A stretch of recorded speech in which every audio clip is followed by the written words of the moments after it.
Oke, assalamualaikum warahmatullahi wabarakatuh. Jadi kali ini kita sudah masuk di pertemuan keempat atau hari keempat di mata kuliah manajemen layanan teknologi informasi. Di mana pada pertemuan kali ini kita akan membahas tentang framework di dalam MLTI atau ITSM, yakni ITIL. ITIL sendiri itu merupakan sebuah best practice ya yang disediakan oleh ISACA yang memang mereka khusus dibuat untuk menjadi pedoman bagi perusahaan di dalam mengembangkan uh, layanan milik mereka. Nah, jadi ITIL ini adalah singkatan juga dari Information Technology Infrastructure Library. Oke.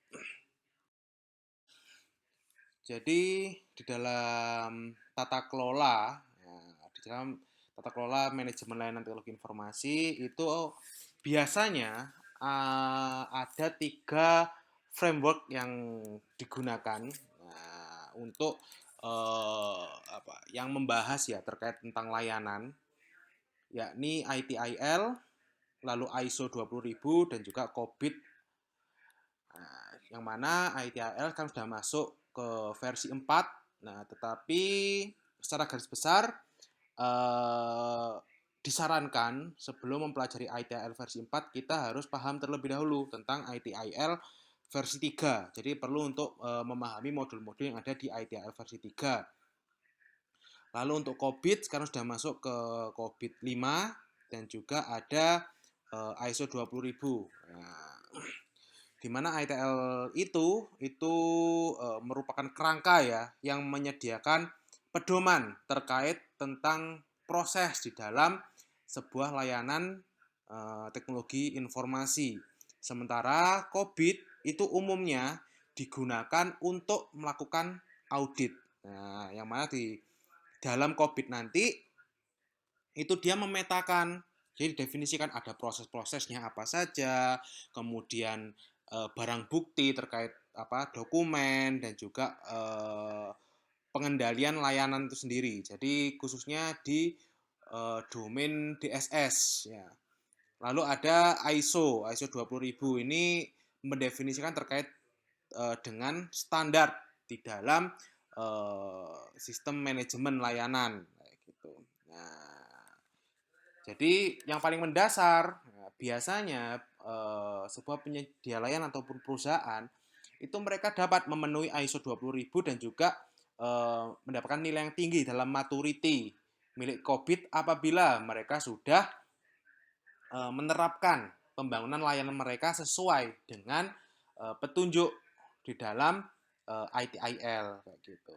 Nah, jadi apa itu ITIL? Nah, ITIL adalah suatu kerangka kerja umum yang menggambarkan best practice layanan manajemen TI. Nah, jadi ini berisikan best practice-nya mulai dari karena ada 5 modul, ada service strategi, kemudian service design, service transition, operation dan juga continual service improvement.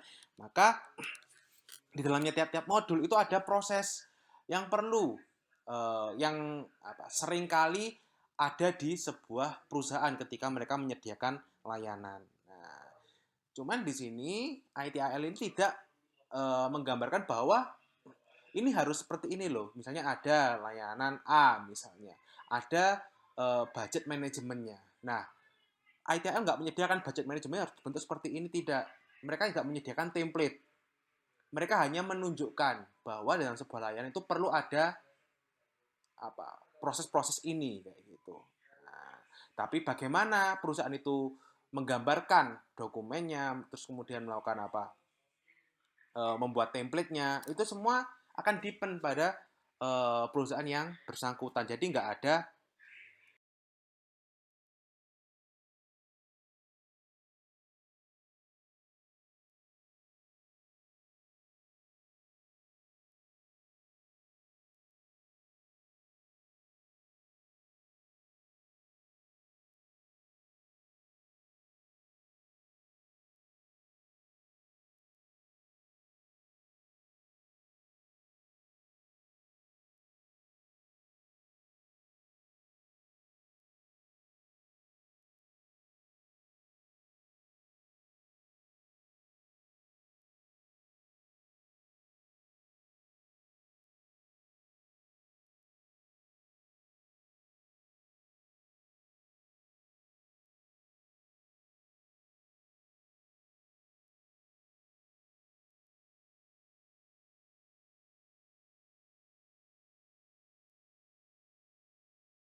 ITIL sendiri itu bermanfaat untuk yang pertama ada meningkatkan kepuasan pengguna dan pelanggan dengan layanan IT, dan yang kedua untuk meningkatkan ketersediaan layanan yang berdampak pada keuntungan ke usaha. Nah, untuk meningkatkan kepuasan pengguna dan juga pelanggan serta peningkatan ketersediaan layanan sehingga yang berpengaruh pada keuntungan usaha, maka ada langkah yang perlu dilakukan. Jadi dalam ITL juga membahas yang namanya penyelarasan layanan TI. Nah, jadi layanan TI yang tadi itu dipastikan bahwa dia selaras dengan kebutuhan bisnis dan kebutuhan dari pelanggan. Jadi di sini melihat kondisi sekarang dan juga melakukan prediksi terkait kebutuhan pelanggan di masa yang akan mendatang. Setelah itu, ITIL itu juga bermanfaat untuk menghemat keuangan. Nah, bagaimana menghemat keuangannya? Itu misalnya dapat dilihat dari berkurangnya rework, kemudian kehilangan waktu, serta penggunaan sumber daya manusia yang lebih baik di situ. Nah, kenapa? Karena di dalam ITIL itu sebenarnya mereka mewujudkan yang namanya perencanaan TI yang baik. Nah, sehingga dalam ITIL nanti juga membahas bagaimana meningkatkan sumber daya TI, kemudian dengan ITL tadi maka bisa menurunkan angka kesalahan dan juga volume pekerjaan mungkin akan berkurang di situ. Nah, dan juga karena sudah memiliki pengetahuan terkait dengan layanan, mungkin nanti akan ada aktivitas yang tidak perlu diulang lagi. Nah, atau mungkin aktivitas tidak perlu bisa dihilangkan. Selain itu, dengan ITIL ini juga akan bermanfaat untuk pengambilan resiko yang lebih baik. Karena apa? Di dalam ITL tadi kan ada continuous service improvement. Nah, yang mana di dalam continuous service improvement itu maka bisa membantu pengambil keputusan untuk mengambil sebuah decision yang lebih efektif ke depannya. Dan juga dengan ITIL dapat meminimalisir resiko yang terjadi. Dengan adanya perencanaan yang baik, bisa memprediksi resiko-resiko yang mungkin berpotensi untuk muncul apa saja. Gitu. Itu adalah manfaat ITIL. Secara dari ITIL sendiri, itu sebenarnya ITIL itu digunakan di kantor perdagangannya Inggris. Jadi terbit pada tahun 1989 dan 1995.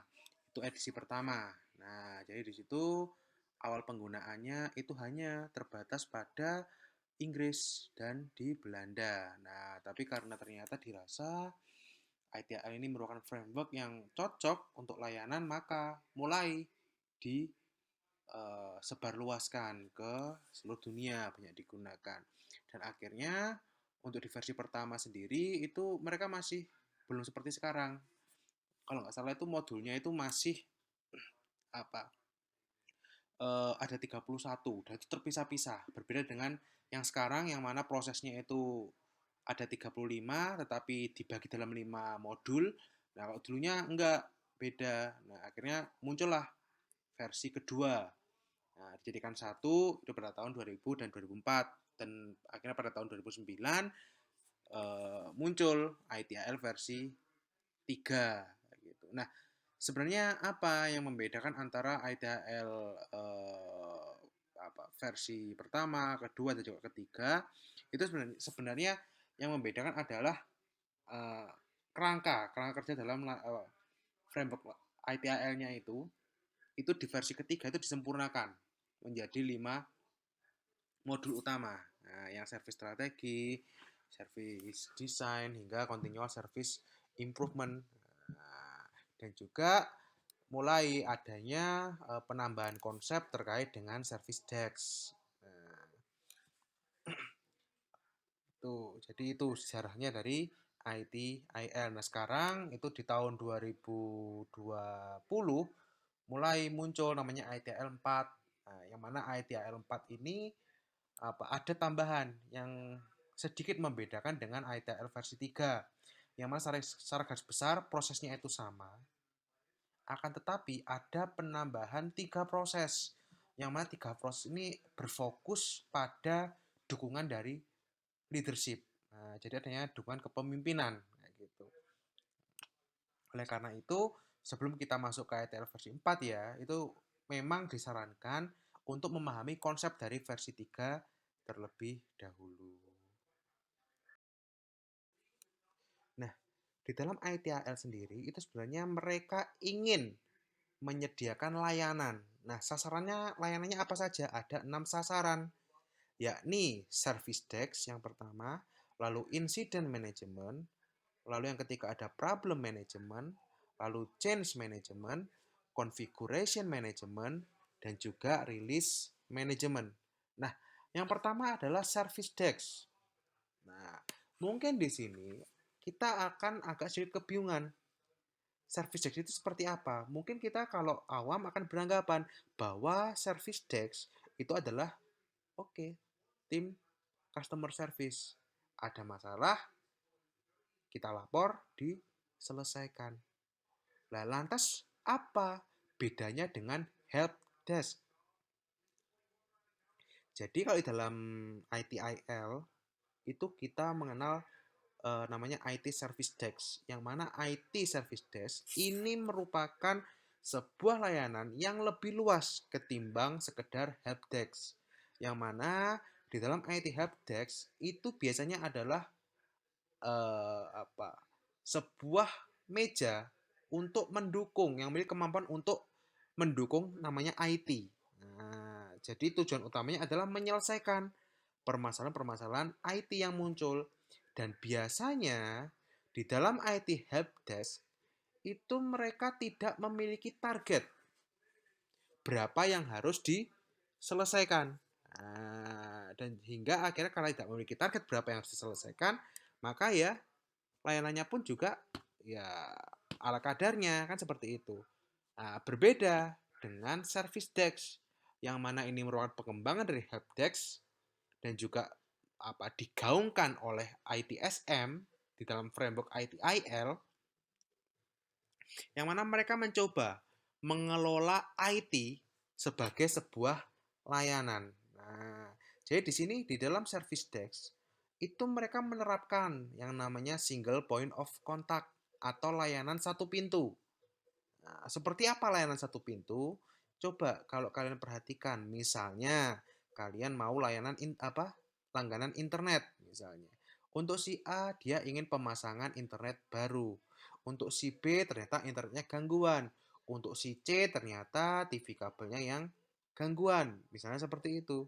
Nah, maka kalau kalian telepon ke si penyedia layanan, pernah nggak kalian menerima tekan satu untuk pelanggan baru, tekan 2 untuk bla bla bla, tekan 3 untuk bla bla bla. Nah, itu sebenarnya adalah perwujudan dari single point of contact. Dan selain itu, di dalam konsep service desk, mereka memiliki target. Jadi ketika kalian lapor, biasanya di akhir dari laporan tersebut itu akan dikatakan akan diselesaikan dalam waktu 3 kali 24 jam atau 2 kali 24 jam. Nah, ada target sehingga layanan itu dapat beroperasi secara maksimal. Nah, kemudian yang sedikit membedakan juga antara service desk dengan help desk itu adalah karena tadi dipetakan tekan satu misalnya untuk langganan baru, tekan dua untuk bla bla bla, tekan tiga untuk bla bla bla, maka pemetaan dari layanan yang diberikan itu jadi lebih rapi dan ini akan berguna. Berguna untuk apa? Ketika penyedia layanan akan mengevaluasi terkait layanan yang mereka sediakan. Nah, dari situ itu dapat menjadi pengetahuan bagi si penyedia layanan dan juga bisa menjadi dasaran untuk apa? Untuk mengembangkan bisnis mereka ke depannya. Nah, jadi bisa dikatakan bahwa IT service desk ini lebih luas kayak gitu. Jadi nggak cuman sekedar menyelesaikan sebuah isu-isu terkait dengan IT, tetapi juga menghandle komunikasi dengan para user kayak gitu. Itu service desk. Lalu yang kedua adalah incident management. Mungkin kita seringkali mendengar ada yang namanya insiden. Apa sih insiden itu? Insiden itu adalah peristiwa yang dapat menyebabkan hilangnya atau gangguan terhadap operasi, layanan, ataupun fungsi organisasi. Gitu. Dan biasanya melalui insiden manajemen ini nanti mencoba untuk menjelaskan atau menggambarkan aktivitas organisasi di dalam mengidentifikasi, menganalisis, hingga memperbaiki bahaya agar supaya itu nanti tidak terjadi lagi di masa depan. Lalu ada problem management. Nah, antara problem management dan juga insiden management ini adalah mungkin apa kurang lebih kalau kita bayangkan ini hampir mirip. Hanya saja yang sedikit membedakan adalah kalau insiden kan sesuatu yang tidak terduga, biasanya seperti itu. Problem itu sudah diprediksi. Nah, jadi di sini problem management ini dia bertanggung jawab untuk mengelola siklus layanan terhadap semua masalah yang mungkin akan terjadi pada layanan TI. Lalu ada change management, yang mana ada change management ini adalah proses yang dia bertanggung jawab untuk mengendalikan siklus dari perubahan. Gitu. Jadi di sini di change management itu sebenarnya tujuan utamanya adalah memastikan bahwa ketika ada layanan baru yang direalisasikan atau diimplementasikan, maka mungkin semacam penolakan ataupun mungkin hal-hal sesuatu yang ketidaksiapan dari si pengguna itu semua dapat diminimalisir sehingga resiko yang dihadapi oleh penyedia layanan itu setidaknya dapat dikurangi. Nah, lalu ada configuration management, yang mana configuration management ini sebenarnya tujuan utamanya adalah mencatat dan juga memelihara secara up to date terkait semua aset IT. Nah, jadi aset IT itu kita berbicara hardware, software, kemudian SDM IT-nya, itu semuanya dicatat. Bahkan di dalam configuration management ini kita juga menggambarkan ya hubungan antara satu layanan antara satu layanan ataupun aset TI dengan yang lainnya. Nah, jadi di sini semua komponen itu digambarkan secara detail di dalam configuration management. Lalu ada release management. Nah, ini adalah proses pengelolaan, perencanaan, penjadwalan, dan pengendalian perangkat lunak yang dibangun sehingga itu bisa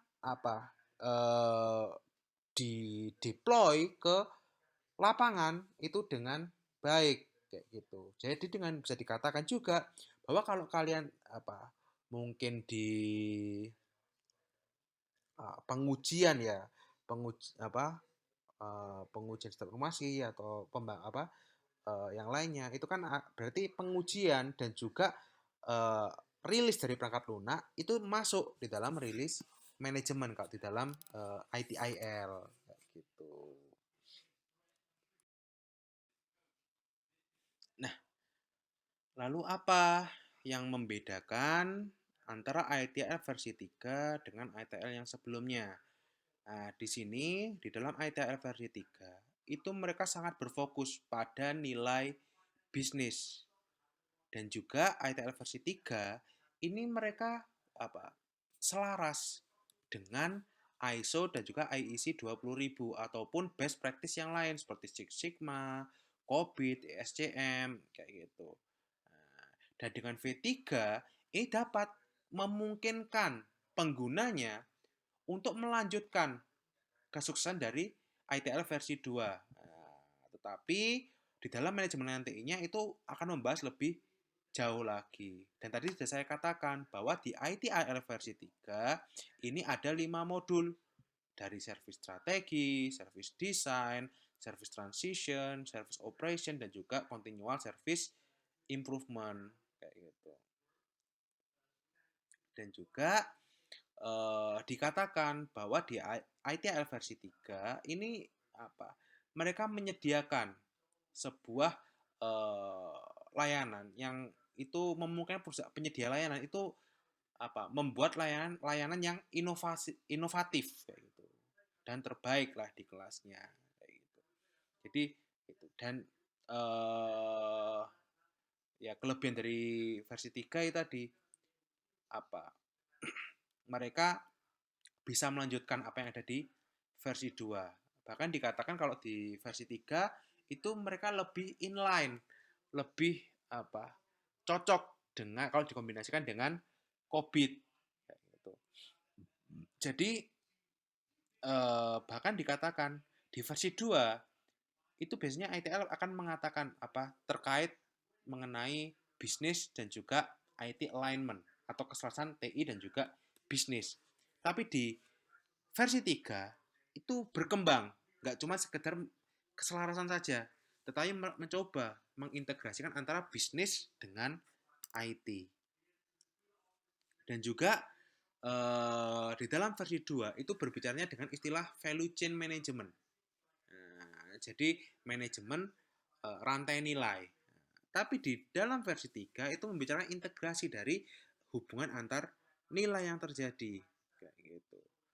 Nah, jadi ada beberapa istilah yang berubah, tetapi kalau secara garis besar itu menjadi lebih luas. Kayak gitu. Nah, jadi itu untuk video dari ITAL versi ITAL untuk bagian yang pertama. Nah, bagian keduanya ada di video yang selanjutnya. Dadah.